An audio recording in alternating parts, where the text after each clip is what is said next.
আকাশবাণী কলকাতা। স্থানীয় সংবাদ পড়ছি শুভ্রা চক্রবর্তী। বিশেষ খবর। অষ্টাদশ লোকসভা নির্বাচনের প্রথম দফায় আজ উত্তরবঙ্গের 3টি আসন কোচবিহার, জলপাইগুড়ি এবং আলিপুরদুয়ার কেন্দ্রে ভোট গ্রহণ চলেছে। বেলা 1টা পর্যন্ত 3টি কেন্দ্রে গড় ভোট পড়েছে 50.96%। ভোটদানকে ঘিরে সকাল থেকে অশান্ত কোচবিহারের বিভিন্ন এলাকা। দিল্লি নির্বাচন সদন থেকে এ ব্যাপারে বিশদ রিপোর্ট চাওয়া হয়েছে। 3টি লোকসভা কেন্দ্র থেকে মোট অভিযোগ জমা পড়েছে 274টি, এর মধ্যে 172টি কোচবিহার থেকে। তৃতীয় দফা ভোটের জন্য প্রার্থীপদ দাখিলের সময়সীমা আজ শেষ হচ্ছে। পাহাড়ে শিক্ষক নিয়োগ দুর্নীতি মামলায় সিবিআই তদন্তের নির্দেশ বহাল রাখল কলকাতা হাইকোর্টের ডিভিশন বেঞ্চ। দক্ষিণবঙ্গে আগামী সোমবার পর্যন্ত তাপপ্রবাহের সতর্কতা জারি করেছে আবহাওয়া দপ্তর। গাঙ্গেয় পশ্চিমবঙ্গে তাপমাত্রা উঠতে পারে স্বাভাবিকের 4 থেকে 6 ডিগ্রি ওপরে। প্রচন্ড গরমে আইনজীবীদের কষ্ট কমাতে কালো পোশাকের ভার লাঘব করার সিদ্ধান্ত নিয়েছে কলকাতা হাইকোর্ট। আসছে বিস্তারিত খবরে। অষ্টাদশ লোকসভা নির্বাচনে উত্তরবঙ্গের 3টি আসন কোচবিহার, জলপাইগুড়ি এবং আলিপুরদুয়ার কেন্দ্রে ভোট গ্রহণ চলছে। বেলা 1টা পর্যন্ত 3টি কেন্দ্রে গড় ভোট পড়েছে 50.96%। এর মধ্যে সবচেয়ে বেশি ভোট পড়েছে আলিপুরদুয়ার কেন্দ্রে 51.58%। এরপর রয়েছে কোচবিহার, ভোট পড়েছে 50.69 এবং জলপাইগুড়ি কেন্দ্রে 50.65% ভোট পড়েছে বলে নির্বাচন কমিশন সূত্রে জানা গেছে। কোচবিহারের বিভিন্ন এলাকা থেকে সকাল থেকেই অশান্তির অভিযোগ উঠেছে। একটি প্রতিবেদন। কোচবিহারের ভোট হিংসা থেকে রেয়াত পেলেন না সাধারণ ভোটদাতাও। ভোট দিতে গিয়ে আক্রান্ত হলেন কোচবিহারের শীতলকুচির ছোট শালবাড়ির বাসিন্দা বিনোদ সরকার। তার অভিযোগ, ভোট দিয়ে বাড়ি ফেরার সময় রাস্তায় গন্ডগোলের মধ্যে পড়েন। তখনই তৃণমূলের কর্মীদের ছোড়া ইটের আঘাতে তার চোখ ফেটে যায়। এদিকে কোচবিহার শহরের 18 নম্বর ওয়ার্ডে সাধারণ ভোটারদের ভয় দেখানো এবং বাড়ি ভাঙচুর ও মারধরের অভিযোগকে কেন্দ্র করে উত্তেজনা ছড়িয়েছে ওই এলাকায়। সিপিএম এর দাবি, তাদের সমর্থকদেরই মারধর করেছে তৃণমূল কংগ্রেস। অভিযোগ অস্বীকার করেছে তৃণমূল।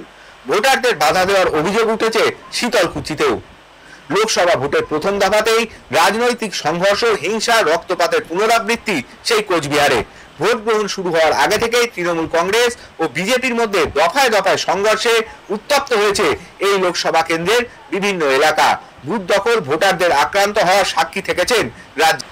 শুভেন্দু ভট্টাচার্যের সঙ্গে অভিরূপ ভট্টাচার্য, আকাশবাণী সংবাদ, Cooch Behar.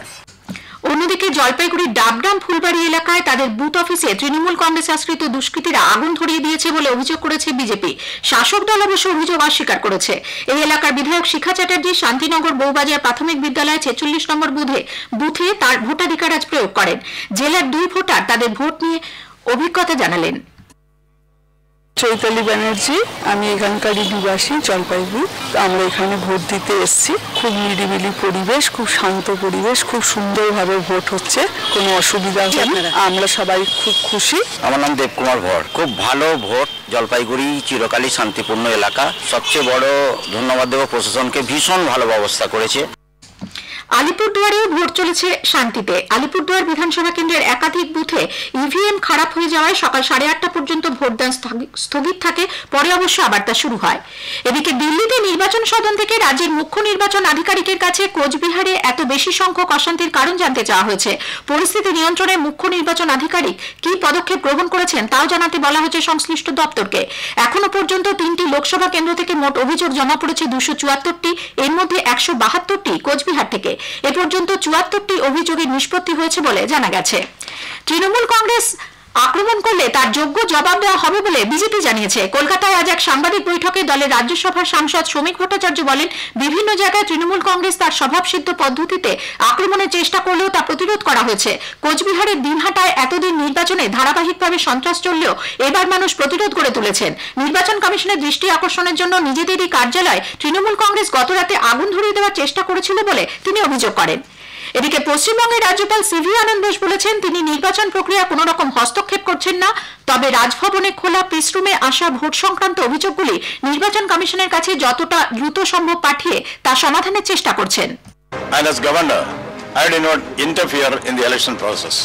What we do is the petitions and grievances received here will be brought to the notice of the election authorities for appropriate action, and we will also follow up that the action is being taken. We are receiving complaints about attempted violence, intimidation and other pressure tactics from the field. We also receive some complaints that when approached, the police is not taking proper steps. তৃতীয় দফার ভোটের জন্য প্রার্থীপদ দাখিলের সময়সীমা আজ শেষ হচ্ছে। এই দফায় পশ্চিমবঙ্গের 4টি সহ 94টি আসনে ভোট গ্রহণ 7ই মে। এ রাজ্যের আসনগুলি হল মালদা উত্তর, মালদা দক্ষিণ, জঙ্গিপুর ও মুর্শিদাবাদ। একই সঙ্গে মুর্শিদাবাদের ভগবানগোলা বিধানসভা আসনের উপনির্বাচনেও ভোট নেওয়া হবে 7ই মে। নদিয়া কৃষ্ণনগরে 12 নম্বর কৃষ্ণনগর লোকসভা আসনের জন্য মনোনয়নপত্র জমা দিয়েছেন তৃণমূল কংগ্রেসের মহুয়া মৈত্র। তিনি আজ জেলা প্রশাসনিক দপ্তরে কৃষ্ণনগর কেন্দ্রের রিটার্নিং অফিসার এস অরুণ প্রসাদের হাতে মনোনয়নপত্র জমা দেন। ভোটের প্রচারে তৃণমূল কংগ্রেস প্রধান মুখ্যমন্ত্রী মমতা ব্যানার্জি আজ মুর্শিদাবাদে থাকছেন। দলীয় প্রার্থীদের সমর্থনে 2টি জনসভা করবেন তিনি। প্রথম সভাটি হওয়ার কথা হরিহরপাড়ায়, দ্বিতীয়টি জঙ্গিপুরে। গতকাল রায়গঞ্জ ও বালুরঘাটে প্রচার সেরে মালদার নারায়ণপুরের একটি হোটেলে আসেন মুখ্যমন্ত্রী। মালদায় শনিবার তার জনসভা করার কথা। অন্যদিকে বিজেপি প্রার্থী কেন্দ্রীয় জাহাজ প্রতিমন্ত্রী শান্তনু ঠাকুর আজ নিজের লোকসভা কেন্দ্র বনগাঁয় একাধিক প্রচার কর্মসূচিতে অংশ নেবেন। পূর্ব বর্ধমানের কালনায় তৃণমূল কংগ্রেসের নবগঠিত নির্বাচনী কমিটির বৈঠকে গতকাল যোগ দেন দলের সাধারণ সম্পাদক অভিষেক ব্যানার্জি। পরে সাংবাদিকদের মুখোমুখি হয়ে দিল্লি আবগারি নীতি কেলেঙ্কারি মামলায় জেলবন্দি অরবিন্দ কেজরিওয়ালের পাশে দাঁড়ান তিনি।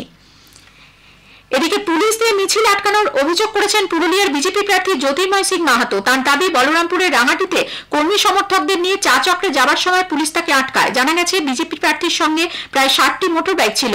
এত বাইক নিয়ে যাওয়ার অনুমতি নেই বলে পুলিশ তাদের আটকাতেই উত্তেজনা ছড়ায়। শুরু হয় তর্কাতর্কি, পরে অবশ্য ছেড়ে দেওয়া হয় তাদের। স্থানীয় সংবাদ শুনছেন আকাশবাণী কলকাতা কেন্দ্র থেকে। পাহাড়ে শিক্ষক নিয়োগ দুর্নীতি মামলায় সিবিআই তদন্তের নির্দেশ বহাল রাখল কলকাতা হাইকোর্টের ডিভিশন বেঞ্চ। জিটিএ অধীনস্থ এলাকায় শিক্ষক নিয়োগে দুর্নীতির অভিযোগে সিবিআইকে অনুসন্ধান করার নির্দেশ দিয়েছিলেন বিচারপতি বিশ্বজিৎ বসু। ওই নির্দেশকে চ্যালেঞ্জ করে ডিভিশন বেঞ্চে যায় রাজ্য সরকার। আজ বিচারপতি হরিশ ট্যান্ডন ও বিচারপতি মধুবেশ প্রসাদের ডিভিশন বেঞ্চ সিবিআই তদন্তের নির্দেশে বহাল রেখেছেন। তবে মামলার মূল তদন্ত চালিয়ে নিয়ে যেতে পারবে রাজ্য পুলিশ। 25শে এপ্রিল সিবিআইকে সিঙ্গল বেঞ্চে তদন্ত রিপোর্ট জমা দিতে হবে বলে নির্দেশ দিয়েছে ডিভিশন বেঞ্চ। উল্লেখ্য, এই মামলায় বিধাননগর উত্তর থানায় এফআইআর দায়ের করেছে রাজ্য সরকার। এফআইআরে প্রাক্তন শিক্ষামন্ত্রী পার্থ চট্টোপাধ্যায়, তৃণমূল কংগ্রেসের ছাত্র পরিষদের সভাপতি তৃণাঙ্কুর ভট্টাচার্যের নাম রয়েছে। দক্ষিণবঙ্গে আগামী সোমবার পর্যন্ত তাপপ্রবাহের সতর্কতা জারি করেছে আবহাওয়া দপ্তর। গাঙ্গেয় পশ্চিমবঙ্গে তাপমাত্রা উঠতে পারে স্বাভাবিকের 4 থেকে 6 ডিগ্রি ওপরে। আজ থেকে রবিবার পর্যন্ত তাপপ্রবাহের কমলা সতর্কতা থাকছে 2 মেদিনীপুর, ঝাড়গ্রাম, পুরুলিয়া, বাঁকুড়া, বীরভূম ও 2 বর্ধমান জেলায়। 22 তারিখ দক্ষিণবঙ্গের প্রায় সব জেলাতেই তাপপ্রবাহের সম্ভাবনা। পশ্চিম মেদিনীপুরে আজ সর্বোচ্চ তাপমাত্রা 44 ডিগ্রি সেলসিয়াসে পৌঁছেছে। অন্যদিকে উত্তরবঙ্গের 3 জেলা, 2 দিনাজপুর ও মালদায় থাকবে অস্বস্তিকর ঘর্মাক্ত আবহাওয়া। উত্তরবঙ্গের বাকি জেলাগুলিতে আগামী বুধবার পর্যন্ত বৃষ্টির পূর্বাভাস দিয়েছে আবহাওয়া দপ্তর।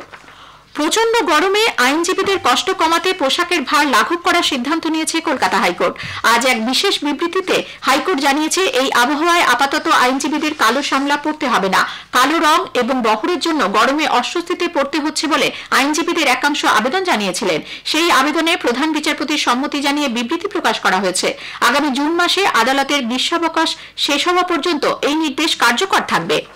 তীব্র তাপপ্রবাহে ক্ষুদে স্কুল পড়ুয়াদের নির্দিষ্ট সময়ে জল খাওয়াতে ওয়াটার বিল ব্যবস্থা চালু হয়েছে বাঁকুড়া গার্লস প্রাইমারি স্কুলে। স্কুল কর্তৃপক্ষের তরফে জানানো হয়েছে, প্রচন্ড গরমে ঘামের সঙ্গে শরীর থেকে অতিরিক্ত জল বেরিয়ে গেলেও যাতে শরীরে জলাভাব না হয় সে কথা মাথায় রেখে ছাত্রীদের নিয়মিত জল খাওয়ানোর ব্যবস্থা করা হয়েছে। সকাল 7:45 এবং 9:10 বেল বাজানোর সঙ্গে সঙ্গে সমস্ত ছাত্রী তাদের জলের বোতল থেকে জল খাবে। নদিয়ার ভাতজংলা কালীপুর হাই স্কুলেও চালু হয়েছে ওয়াটার বিল ব্যবস্থা। উত্তর 24 পরগনার গাইঘাটার বকচোরা এলাকায় পুরনো বিবাদকে কেন্দ্র করে গত মঙ্গলবার রাতে শূন্যে গুলি চালনার ঘটনায় পুলিশ এক ব্যক্তিকে গ্রেপ্তার করেছে।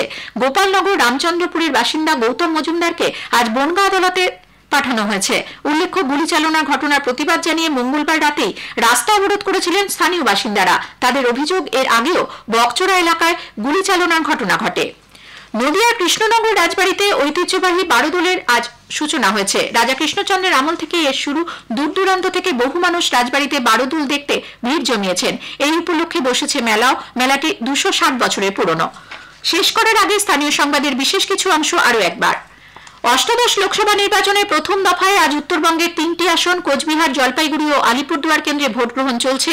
বেলা 1টা পর্যন্ত 3টি কেন্দ্রে গড় ভোট পড়েছে 50.96%।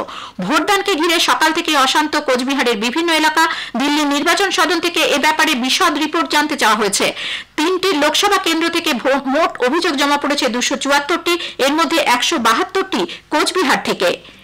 স্থানীয় সংবাদ শেষ হলো।